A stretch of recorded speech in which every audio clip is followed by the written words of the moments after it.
The last week of August. How did we get here? It's the summer that flew by, but don't worry, the fun is not going away because New Day Northwest starts right now. It's a new day. Now, from the Virginia Mason Franciscan Health Studio at King 5 in downtown Seattle, this is New Day Northwest. Good morning and welcome to the show. I'm Kelly Hansen. How's everyone doing out there on this Monday?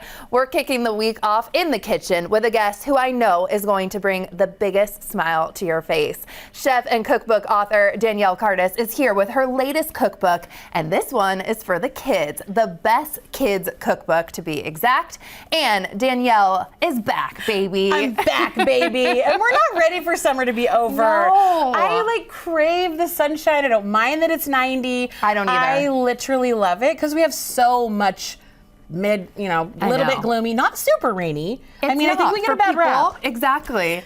But here we are in the sun, and you're cooking we're grilling up kind of something that I think is amazing. This is a perfect transition, summer to fall. And this kid's cookbook truly teaches children how to cook. I'm going to start mixing while we talk about this. Please. We have a little bit of ground turkey. We're doing these tomato turkey burgers today. And I know tomato is a trigger word for kids.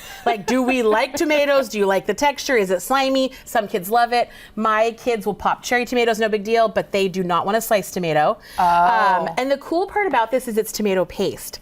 So my little friend sent this to me from Italy, which is so cute. Delicious. I know, it's so bougie. I'm like, if you don't have Italian tomato paste, store-bought is fine. Still go to the store. So we're gonna just put a nice big glug of the tomato paste in there. This guy is triple concentrate, which means it was actually reduced down by 3, which is so cool. So it's actually just tomatoes that are just dehydrated. That's why they're so intense and sort of jammy. Yum. Tomato paste is an awesome underused little item for just things that aren't spaghetti or red sauce. I was gonna say, I don't think I've ever would have thought tomato turkey paste, burgers, tomato paste. Totally. How would that go together? Wait till you taste this. It caramelizes on the cast iron so well. So we've got a little bit of onion powder, again, extra flavor. Get your kids just experiencing stuff. Season. Don't be afraid of things that are spicy. Little kids love spicy. They're normally like, oh, spicy. And then they dip again in the salsa. I love hearing when the kids use the word spicy. You're Me right. too. It's and so then their little cute. faces. It's so cute. We got a little bit of black pepper.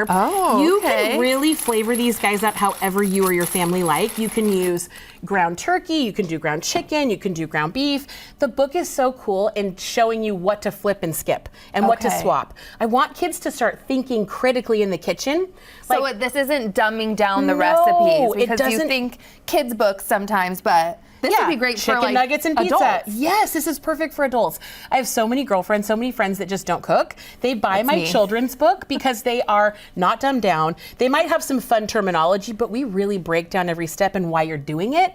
And then it's like, oh, I'm learning how to cook. Right. We got some shredded zucchini. Okay, shredded. And again, I loved your tip. You're not hiding this from your kids. There's so many recipes out there that are like, I sneak vegetables in this chocolate muffin. There's beans. I just don't subscribe to that. If you want to put beans in there, tell your kids, guess what?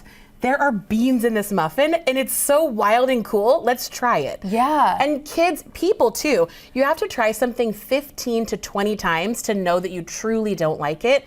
Normally it's texture, and we forget kids, it's their first time being here.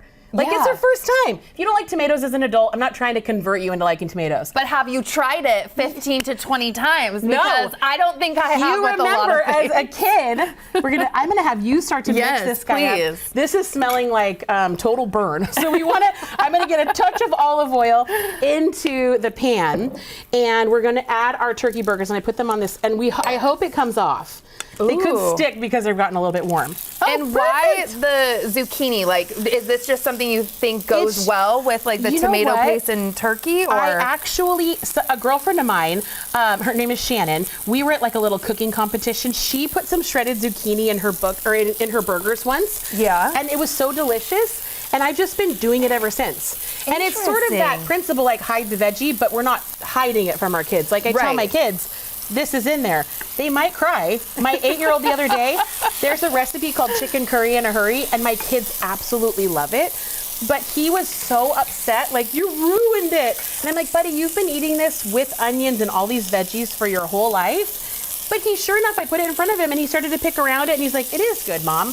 So if you can get past the whole, like, I'm getting trained by my child to stop adding ingredients and then just keep adding the ingredients that you love. I think a lot of times too, moms, like, we start cooking only how our family likes to eat.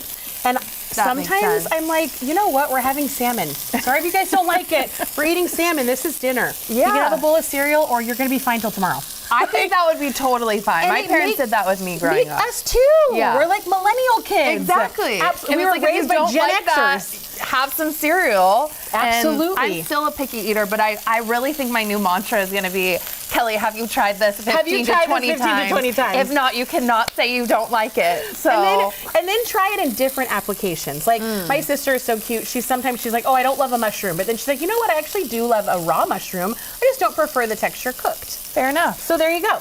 Okay, what is like the tips here to know? Cast iron. Yeah, cast iron's wonderful. Heat is great. We love this on a medium to medium high. And be careful though, if the heat is too high, we do start to get some browning over here. I think this caramelization is incredible flavor. I think so too. And you get this sort of like char grill deliciousness out of a cast iron pan. But it's really the sugar in the tomato paste that's caramelizing. So if you notice before the patty is done, you're getting all that char, just turn them down a little bit. Like so you don't want it to be overcooked? Is that the fear? We don't want them to be like burned on the outside, raw in the middle. Fair. We want a slow go. These guys take about 8 to 10 minutes a patty, or a pan actually. So if we got a whole pan in here, look at that. And you can see where the heat is. Like he's super hot on the outside. And then we're just gonna let this guy continue to cook. And then I'll take this out of here too. And then assembling, really dealer's choice. Oh, absolutely. And these guys are raw, so we're going to keep letting them cook and then just chat about the book and other projects that are going on. Okay, but I want to know then, with your book, what else is in there recipe-wise that you're obsessed with that we need to know? Okay, the rockin' red beans and rice are so fun because it's 2 types of sausage. So you've got an andouille type sausage, it's got a casing, and then I also just do a ground country sausage. So it's got all your veggies, you've got celery and bell pepper, and then you can make it as spicy or as not spicy as your kids like. Like my 14-year-old, it's like give him all the spice and chili in the world. Like we can really turn it up with the Cajun seasoning. And then my 8-year-old is learning. Like he's like, it's hot, give me milk, it's hot. And then I'm like, yeah, we like this is what endorphins are, kids. I love it. The chili peppers. But there's so many fun things. The lunchbox dreams section is so cute. Snickety snack time. Like there's just fun snacks, fun lunchbox stuff. But it's getting your kids like thinking about new foods, thinking about foods that like, okay, if I'm cooking this, I'm more apt to try it. Yeah. And my 8-year-old, he loves this little book and he's like, okay, Mom, we'll make the fajitas, but can we leave the peppers and onions out? I'm like, no, because, and I've done some experiments. I know this isn't accessible for everybody, but I will fry up some chicken without the peppers and onions. Then I will also make the chicken with it. And I'm like, which piece of chicken tastes better? Oh, do you and like he'll say more? The one with the veggies and onions. Onions add so much flavor. Exactly. So much flavor. Also, you went viral recently with a reel over the weekend. Please tell everyone about this. Oh my gosh, this is you guys. exciting. Okay, so it's been a dream of mine. I know a lot of people know I own a restaurant. This is so crazy. I owned a restaurant 15 years ago and we closed. And that kind of started Rustic Joyful Food. And I thought, I will never own this thing. I will never own another building again. Like, we're not going to do this. But I drive by this little old building that needs so much love every day to bring my kids to school. I've driven by it for years, literally 15 years. And I just put a little story out there that said, you know what, you guys? We need cash. It's a cash buyer. Like, does anybody, just pray with me. If this is something that's supposed to happen, let's do it. The community has rallied. Investors are contacting us. Like, people want this to be restored so bad. And we love, as humanity, a restoration story.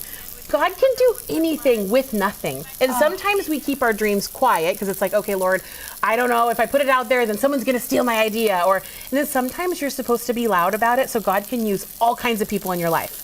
So this little thing is happening. It's called the Alderton General Store. We're keeping the name. Amazing. We went out and took a peek at it. It is not nearly as bad as we thought on the inside. And I'm like, and I don't care about mess, but structurally, this bad boy is standing. So we're literally taking the steps and moving forward, and it's getting a community involved. 700, I think 800,000 people now are rooting for this thing to happen. So here we go, down in the little Puyallup, Ording, Sumner Valley. There's some magical things going going on? I'm gonna taste this. What kind of note should I be expecting as that one's cooking up? Lots of flavor. You're gonna taste the pickle, the bun. Okay, and then I just love the tomato. Look how pink and juicy it is in there. That's the tomato paste. That's not raw. That is the tomato paste. And it just has so much flavor. And you can absolutely just zhuzh these up. You don't have to have a burger. Make a meatball. Make a Mediterranean bowl. Yes. Have your girlfriends over and you've got this great ground turkey recipe. That is awesome. Absolutely fantastic, because turkey burgers for me are usually kind of bland. They're dry, they're bland. This, I would never know that's the protein in it. Never. You're the best. Thank you so much. I love you so much. And next up, coming up on New Day, it's time for some show-stopping fashion. Later in the show, we talk with one local designer and learn all about her 3D printed bags. But up next, a 50-year-old mystery buried deep in the forests of Clark County. Now a new podcast is giving voice to the victims, so stay with us. It's a haunting story buried in the forests of Clark County. And now, after more than 50 years, the voices are finally being heard. A new true crime podcast, Stolen Voices of Dole Valley, is a 9-part series that revisits one of the Pacific Northwest's most disturbing cold cases.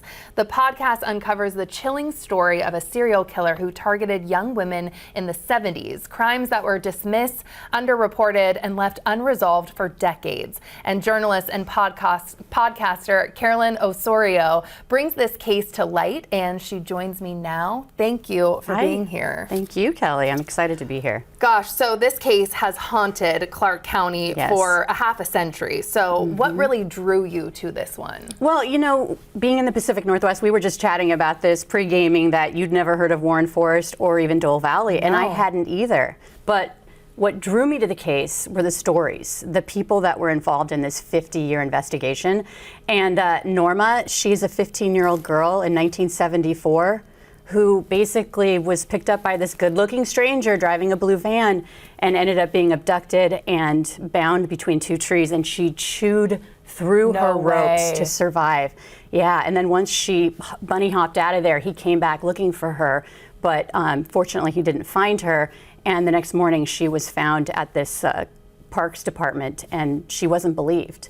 So it started this journey of like Norma's story. It's a survivor story, but it is so inspiring, as is so many of the other people that are involved in this investigation. Yeah, and the other victims that we were seeing some of that video. Yeah, the other victims, but the investigators who've come out of retirement, the prosecutor who was like back in the 70s, coming out of retirement to work on this cold case. And it's just, you know, people are going to be angry, they're going to be sad, but they're also going to be inspired. And I think that that's the big takeaway on a long investigation like this, where you really, with a 9-part series of a podcast, you really have the opportunity to just go deep and go long. Yeah, so that's what really drew me to this case. And it makes sense. Tell me more about the suspect too, Warren Forest. Yeah, Warren Forest, you know, it's a very complicated and convoluted case because this guy has been behind bars since like 1979. Okay, so he's been behind bars, but he hasn't talked. You know, he is not like one of these serial killers who are like investigators can visit with cheeseburgers and get him to like tell their life story, because a lot of them are narcissists, right? Right, they want to hear themselves talk. Right, but he does not want to, which is leaving a lot of the victims and family members in the lurch, because like Star, she's another person whose story just completely, her sister disappeared in 1971, and Jamie Grissom, and she really started, you know, her case is believed to be the first suspected victim of Warren Forest. She has never given up on trying to find her sister, and they believe that she's in Dole Valley, but you know, he's not talking and he hasn't talked. Gosh. So there's just a lot of unanswered questions, but again, so many twists and turns, and I think that's why a lot of people don't know about the case, and the podcast really gives it the time and space to tell the victim stories, not the serial killer, although of course you will learn about who he is and what they believe he's done and what he's actually done. And that's what I want to get to. You found a survivor, you mentioned her, Norma, so let's listen in a little bit as she speaks. I knew I was going to die that day. You don't know what a monster looks like until it's too late. He was this young, good-looking, charismatic guy in a blue van. When he put the knife to my throat, I thought, this can't be happening to me. He ties up one lady, smacks her around, tells her not to go nowhere. She somehow managed to escape. One police officer didn't believe me. I was abducted by a serial killer. It's no big deal.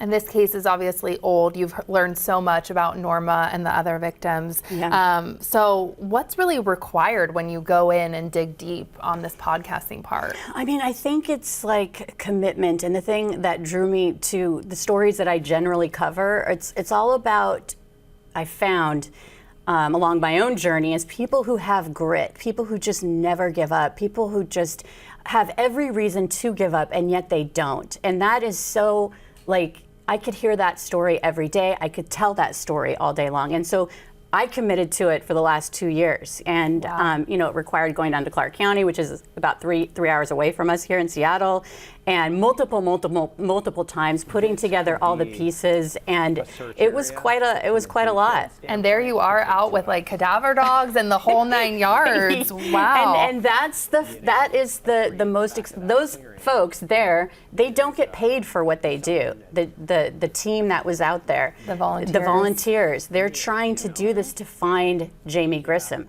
you know, and it's like that's what I meant about like full circle with the podcast. It's like inspiring because so many people care. So many people have contributed to this. I mean, I'm sitting here, but there's a whole team that was behind me to help make this show like really have the ability for people to understand, because I think that's why he's gotten away with all these things, because it was so like this happened and then this happened. But when you put it in a podcast, it makes for a really exciting series with lots of heroes whose story people don't know about. Oh, and we need more stories like that Absolutely. with the heroes. So what's happening with the case now? DNA, a lot going on. The true crime and news coming out right now. I'm like, what's happening? I need to know. No, and that's what's exciting, because through my work doing a regional true crime podcast, I was able to meet a lot of people, you know, throughout the industry, including Paul Holes, who was critical in solving the Golden State Killer case. So I was able to reach out to him and say, hey,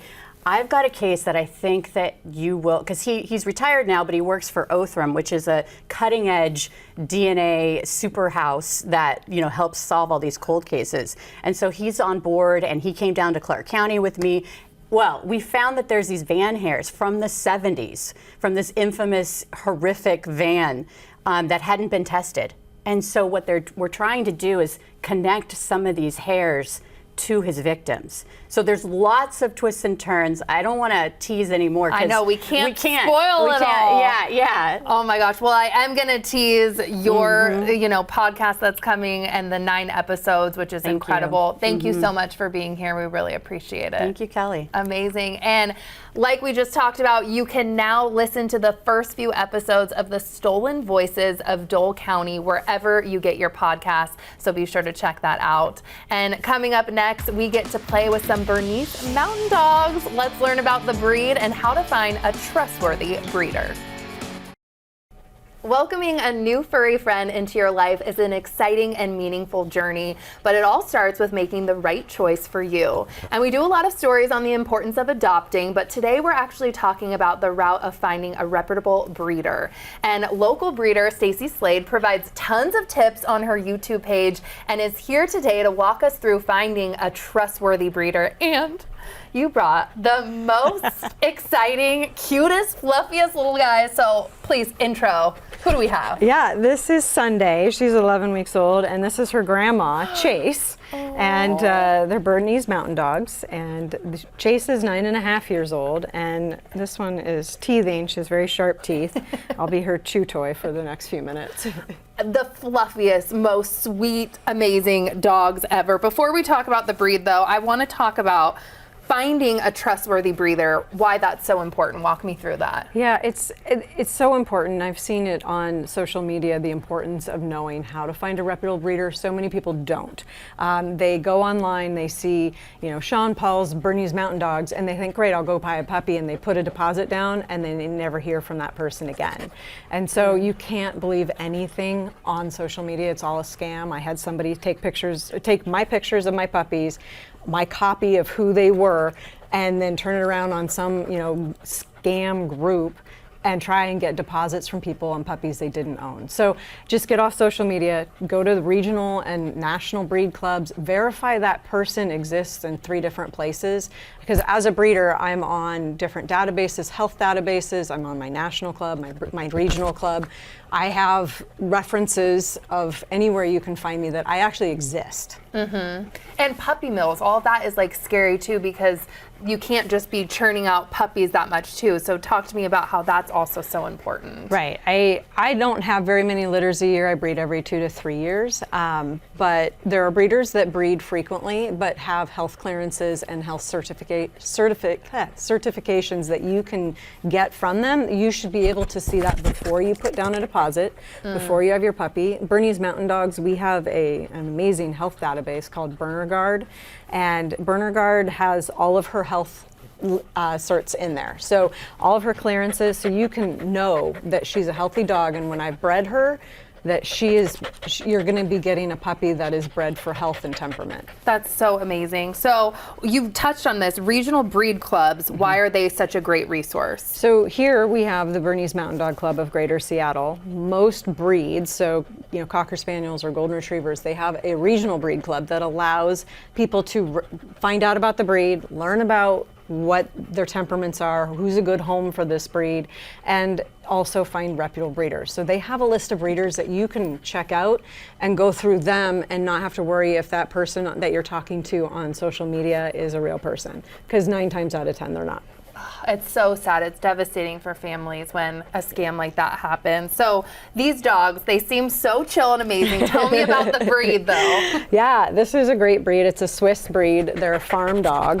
They like to work. They like to have something to do. So they were bred to pull carts down. Oh, look, there you are with your carts. Yep. Okay.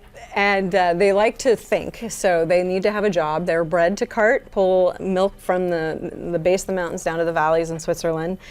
So, I do agility, obedience, barn hunt, all sorts of different things with my dogs to keep them active and their brain going, so they're not destructive, and they enjoy life.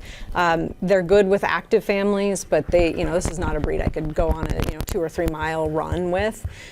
They're good for a nice easy hike. Okay. They're obviously a big heavy coat, so they do shed, and there are plenty of amazing healthy purebred dogs that don't shed, and that you can look up online, and breeders are happy to help you find dogs that are right for you, whether it's you don't mind the hair a little bit, or if you don't want hair, there's plenty of purebreds that have coats that don't shed. Your YouTube series, we mentioned it earlier. Where can people find you? You have great tips. Yeah, on YouTube, it's Sit Stay with Stacy Slade.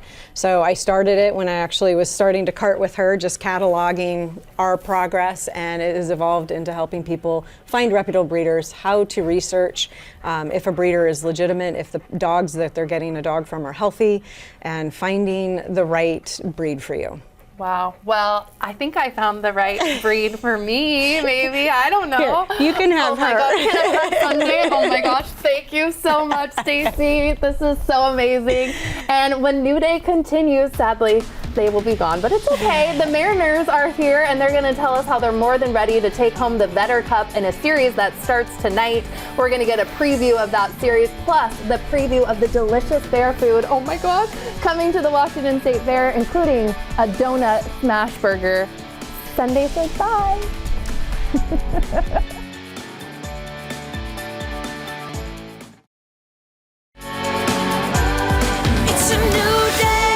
It's not every day that baseball, rock music, and philanthropy collide, but tonight the Mariners and the Padres are facing off in the inaugural Vetter Cup, a 6-game series inspired by Pearl Jam frontman Eddie Vedder and designed to raise awareness for EB research. The Mariners swept the first 3 games in San Diego, so now the series shifts to T-Mobile Park. And Trevor Gooby joins me now, Chief Operating Officer for the Mariners. Hi, thanks Hello. So exciting. It is exciting days. First, tell us, how did the Vetter Cup come about?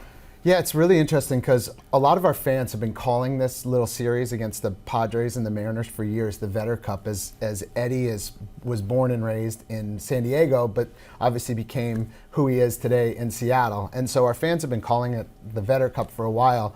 Major League Baseball had asked us, is there a way that we can actually make this a real rivalry? And so earlier this offseason, made a phone call and said, "Hey, Eddie, do you think this is something you really want to put your name behind?" And he said, I'm on tour right now. Like, I'm not really sure. Like, and then he got back to us and said, "Hey, if we could do this and really tie it into a charity, a nonprofit that I believe in, and really make it this event for the fans and the players, I'm all in." And so it's been really fun over the last 6 to 8 months to work with him and his team to really make this a really great event called the Vetter Cup, and it should be really fun for the fans tonight. Amazing. So walk me through some of the festivities that fans can expect. So probably the highlight of it is there's actually a trophy, and it was designed by Eddie and Fender Guitar. And I don't want to ruin too many secrets tonight, but it is a pretty amazing guitar based on the guitar that Ed actually plays. So fans will have a chance to actually come out and see that tonight. Because again, the Mariners, we need to win one more game to win the Vetter Cup. So it's still a competition against the Padres tonight, but the trophy will be available. And then there's a lot of different things that we'll be having over the next couple days. And at some point, the winning team will get presented the guitar, and that should be really cool. And you never know, there might be a special guest that pops up around the ballpark, so you never know. I like that tease. I want to turn the focus to the playoff race. Mariners are kind of right in the middle of it, so walk us through how you all are preparing for the possible scenarios. Yeah, it's the best time of year. It really is. And so we're in the playoff hunt right now, and really excited that, when fans come to the ballpark, the team plays really great. Like we have such a home field advantage, and so we're working through a lot of different scenarios of what it's going to look like here when we make it to the playoffs. And so there's a lot of different planning. We have a whole month of September, so there's still a lot of opportunities for people to come out, but there's a lot of scenarios that we're working through and just making sure that we're ready to go when October hits. Definitely. You also announced a home stretch flex membership. Can you tell me about that? Yeah, like I said, our guys just live on the energy of the fans, and so we really want to make it as best as possible, the environment. So there was just a new package that came out, so fans can be able to get a priority access for postseason. And so it's on Mariners.com, so check it out. You can use the money that you put into the account for regular season, pack the park, and then you have access to the postseason once we get there. Amazing. Trevor, thank you so much for your time, and go Mariners, go Mariners, as let's always. Get the Vetter Cup. Yes, and a reminder that the Vetter Cup series starts tonight, August 25th, and the Mariners are in a great position and only need to win one game, like we said in the series, to win the first ever Vetter Cup trophy. Tickets are still available. And now the Washington State Fair kicks off this weekend, and whether you're in it for the rides, the rodeo, or just chasing that glorious food coma, this year's fair is serving up a full-on feast for the senses. And joining me now is fair spokesperson Stacy Van Horn. And Stacy, you did not come empty-handed today. No, I brought a lot. We hauled half the fair up here. Just kidding, about a tenth. You really did. Actually, about a tenth. This is like the fair's most crave-worthy eats, I would say. It really is. So right here, this is one of my favorites. Same. So Marco and Sons, Karma Apples, been there since 1930. So they're coming in on 100 years. We're celebrating our 125th. They're almost at 100. These are some staples here. The M&M is always a fan favorite. Yes. The nut. Then we have the standard here. This is a double dipped in caramel. Ooh. And then the apple pie with a little bit of cinnamon sugar. That's my favorite. Which one's yours? I'm always with the peanut, the nuts. Yeah. I don't know. Yeah. It's just the standard. And Marco, they are absolutely amazing. Actually, my friend Billy, I have to give him a shout out. This is his booth, and I'm so excited you guys are featuring. So amazing. Yeah, so they're so good. Very much in season right now. Delicious. Okay, what else do you have? So then these two right here are from one of our favorite whimsical booths called Extreme Carnival Eats. And well, you can see why.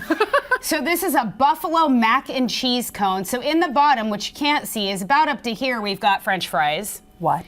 Then they layer it with mac and cheese and some buffalo chicken right on top.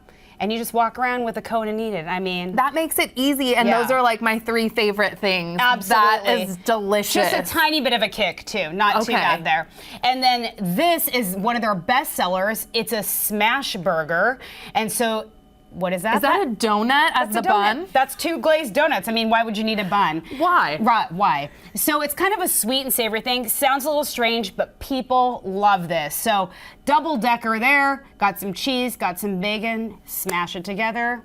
You're all wow. done. Yep. That, Yeah. I can see why people, I mean, that's got to go viral. Yeah, that's the insane. the knife helps. You can cut it. You still have to kind of squish it to get it in your mouth, okay?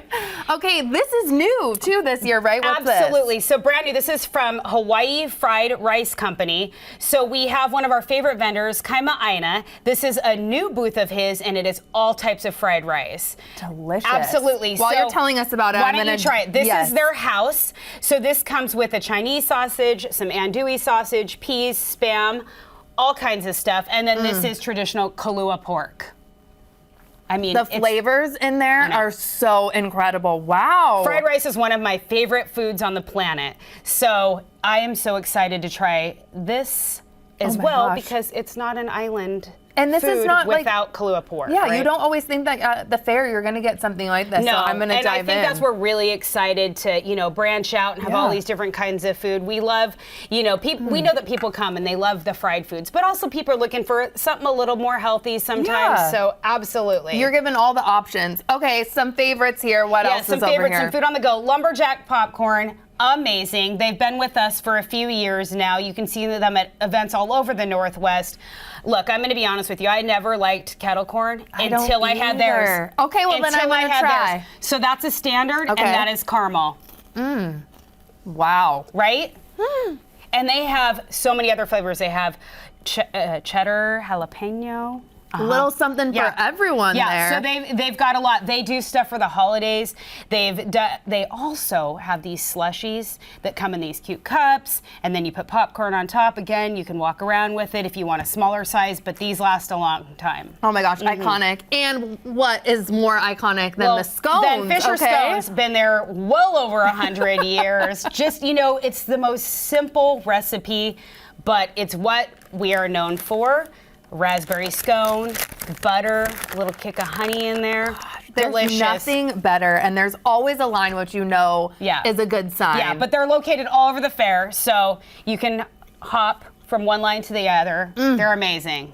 Okay, I'm eating my way through. What is this drink? Okay, so these are the same owners that have Extreme Carnival Eats. They have a new booth this year called Sharky's Fish Shack. Oh. And so this is one of their drinks they're really excited about. It's blue raspberry lemonade, and obviously with some little sharkies floating around there. That you can see at the bottom there. Okay. And I know you love sugar and sweets, so I feel like this is a good size for you. It really is. I'm going to dive in and look at your sweatshirt too. Thank you. This is adorable. You're in the spirit. So if you had 2 hours to go to the fair, what is your perfect day while I taste test? So my kids are grown now, so my perfect day used to be that I'd take all the kids on the ride and focus on them, but now the focus is me.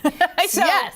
If I'm not at work, and my husband and I are doing a date night, because people forget you have a lot of things you can do date night with, I make him buy me dinner. I usually get a little bit of this. I also love Brank's Barbecue. That's been there a long time. And then we hit up the Brew Park, or this year we have a new rooftop bar, our 1900 food hall and triple-decker rooftop bar, the best views you can get. And then we just walk around and look at the animals, and there's so much you can do at the fair for free. So we honestly usually, if my husband and I are just doing the fair after I get off one night, we go around and we do a lot of the free things. There's so many great exhibits to see. We have a new walking tour this year. It's like a choose your own adventure. So if you've got kids or you're on a date night or you want selfie ops, you can download from your app, from your phone. There's an app, and you can do all these things. It's like your own self-guided tour. You are amazing. Yeah. That is going to be my day. I'm going to download that app. Thank you so much for being here. And all this was delicious. And next up, there's obviously a lot going on because it's opening weekend. Friday morning is the opening day of the food drive. Admission is free between 10:30 a.m. and 12:30 p.m. with a food donation. There's also an opening night drone and fireworks show at 10 p.m. on Friday.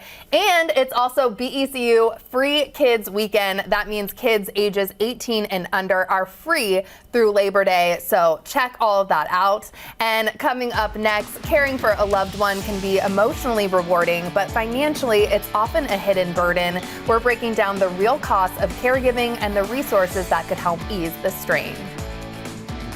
New Day Northwest is sponsored by the Washington State Fair. Welcome back. Being a family caregiver is an act of love, but it also comes with significant responsibilities and real financial costs. Today, we're joined by Marguerite Rowe, AARP State Director, and Linda Davenport from the BECU Trust Services team to talk about how caregivers can prepare financially and really find the support that they need. So thank you to you both for being here. Thank you for having us. Good morning. Yes. Yeah. So Marguerite, I want to start with you. AARP recently released a new report that sheds light on what's facing America's family caregivers. So what are some of those key findings, would you say? Well, first I want to just remind folks that family caregivers, we think of family caregivers of those who are taking care of their older loved ones or adults and children who might have chronic conditions or disabilities. What we've learned is over the past decade, there's been a tremendous increase in the number of family caregivers. So in 2015, it was 43 million, and now today it's 63 million people are caring for their loved ones. And of those, they're having to take on a wider range of activities and supporting their family caregivers, which includes the financial planning and so forth. And one of the things that's so important to recognize is that it's family caregivers who are also, donating or giving from their savings and their expenses. And about half of those folks who were surveyed say that it has a negative impact on them. I know, and we're seeing that an average of $7,200 per year out of their own pocket. So what's really driving that cost? Some of it is helping to pay for, it might be durable medical equipment, it might be transportation, paying for meals, paying for, helping to pay for rent or the cost of living, right? And we know that housing is going up. It sure is. And Linda, I want to get to you because preparation can obviously make a big difference, right? So where should caregivers start when it comes to getting their own financial house in order? Yeah. So planning ahead is ideal, right? But what I would say is that even if someone hasn't put a plan together, it's never too late to start putting that plan together. Investing is one of the most powerful tools that a caregiver can use. Even small contributions, recurring contributions into an investment account can really make a big difference over time. That's why connecting with a financial advisor, an estate planning advisor, can really help bring that plan together. Financial advisors and estate planning advisors can assist with putting that plan together to make sure that those investments are working for the caregiver for their current income needs and future income needs. In addition to that, they will help with kind of guiding that caregiver into talking about long-term care, perhaps life insurance and estate planning in general. So, for example, at BECU, we have financial advisors and estate planning advisors that can help members navigate through these plans. In addition, BECU offers free education on topics like investing, budgeting, and estate planning. So I would say too, if you're currently a caregiver, there's many things that you're doing now as a caregiver that you can start planning for yourself now. For example, listing out all the bills that need to be paid, right? Makes sense, yeah. Also, all of your financial accounts. And how often do we have user ID and passwords for those accounts that someone in the future that is going to care for you needs that access to that information as well. Just make sure you keep that information in a safe place. And then finally, I would say that individuals that are planning on being a caregiver in the future should really have transparent conversations with the person that they're going to be caring for. To set that plan kind of in place now. And also talk to a trusted person that may be your caregiver to start your own plan, for the future. Definitely, that's such good advice. And Marguerite, caregiving just in general can obviously be so difficult, but we shouldn't have to do it alone. So where can people go to feel like they aren't alone? Where do they turn? Well, first off, we have a website specifically for caregivers here in Washington, which is aarp.org/caregiverswa. But on that, you find a number of resources, including our financial workbook, which helps you, like, you know, go through exactly what Linda has said, which is like putting all of the information in one place. And then there are a number of different agencies, and of course you can always come to AARP to find out where can you go for a trusted source to help you. And doing this type of work at VECU, I've looked at the workbook. It is a fantastic workbook. So it really has a lot of good tools in there. Amazing. Well, you guys have given us all amazing tools. Thank you both for being here today. We really appreciate it. Thanks so much. Yes, and you can find the links to many of the resources that were mentioned today, including AARP's free financial workbook for family caregivers that Marguerite just talked about, at the addresses that you see right there on your screen, so make sure to check it out. And coming up next, it's time to check out some statement bags made thanks to a 3D printer. Yes, you heard me correctly. We're going to check out the process and the final product next. New Day Northwest is sponsored by AARP and VECU. It's a new day. Welcome back. I love a bold fashion statement, and my next guest is giving us one-of-a-kind pieces. It's where fashion meets innovation, and I'm talking about Marishka's unique 3D printed bags. And with me now is the owner, Mariana Meseros. Hello, hello. Hi, thank you so much for having me. Oh, we're so excited. I love just bold moments in fashion where you can really showcase your personality. So tell me about your brand. So I decided to make myself a cool bag. That's basically how I started.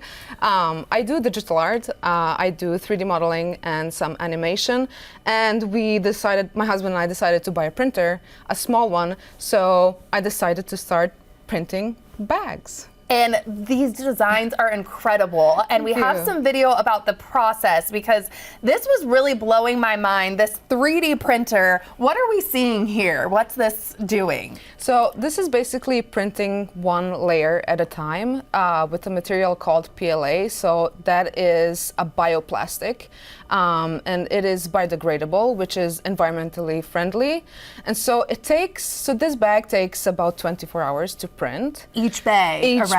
Well, wow. It depends on the size, but yeah. Oh my gosh, and the different fabrics and everything. Like, what are you doing here once it's printed? This bag is 3D printed, and I sand it, and then I glue each rhinestone at a time. By hand? By hand, yes. Wow. It takes me around 15 to 18 hours to glue all the rhinestones. And these are glass rhinestones, so they're very blinding. They're beautiful, yeah. Bling, bling. Yes. Okay, and you brought a ton to go through, so I want to get to everything. Start over here with some of your favorites. What are we seeing? Well, all of them are my favorites. Okay, you can't pick. I have every bag for every outfit that I have, so, you know. So this bag basically is printed of a different material than the PLA. This one is plastic, so that's the bioplastic. And this one is called TPU, which is it's bendy. It's kind of a rubbery material, and so all of these are printed separately. And the fringe is it's like leather fringe, which I just stitched together. But yeah, I started making tote bags for practicality. Yeah. And then walk me through some of these designs. Like, you have the bows happening here. How do you come up with all these designs? Yeah. So this is one of my first designs, and I don't know if you can hear it, but that's it's very light. It's around 300 grams. Oh, wow, which is light. Very, very light, yes. Cute. And the accessories I just added, you can take them off. You can just wear it as is. Yeah. But, you know, depending on the outfit, on the occasion, I just like to What's nice with the fabric too is if you like spilled something on it, it feels like it's easy to like wipe off. Definitely. You know? Yes, definitely. Okay. Yeah. And then you talked about it at length a little bit when we were watching the process, but walk me through some of these beautiful bags. Like the pink one here is my favorite. So what are the glass crystals? Glass rhinestones. Rhinestones. Yes. Okay, so you print it out, and then what are you doing by hand with the process there? So I sand the bag, completely sand it. Everything that's gonna be bedazzled. Basically, needs to be sanded, and I wipe it with alcohol. And then day by day, I just go in a few hours a day, and I just glue the rhinestones with a special glue. So they stay put. And where can people find like all of this great stuff? Like, I imagine you have a website. Where can people find you? I have a website. It's marishka.shop. And also, I'm very active on Instagram, which is Marishka Prints, and I'm verified, so you will be able to find me easily. So. Oh my gosh. Okay, and then I'm noticing your necklace. So what do you have there too? That's also 3D printed. I started printing these maybe like 2 months ago or so. So this is an organza ribbon, and when you put it on a different side, it can be like a bow as well with little spikes. So it's very unique. Yeah. Wow, these are all so unique. So how did you get into this? You can feel your passion and you can see it through the final product. They're stunning. Thank you. Well, I love fashion. That was my passion since forever. I just never knew how to get into it. But since I learned how to do 3D modeling, and glass bags and ceramic bags and 3D printed bags started gaining popularity a lot. And I was like, I can make this for myself, and I can make whatever I want. So that's how I started. And I showed it to some of my friends, and they were like, we love this. This is amazing. And I started wearing it outside, and people would stop me on the streets and ask me. So that's how I decided to make it a business. Make it a business. Well, we're so glad you did. I have so many favorites. Thank you so much for being here. Amazing. And thank you to you all for spending time with us today. You can check our website for more of our content, and you can always send us an email to share your thoughts. Don't forget to enjoy your new day, and we'll see you next time. Thank you.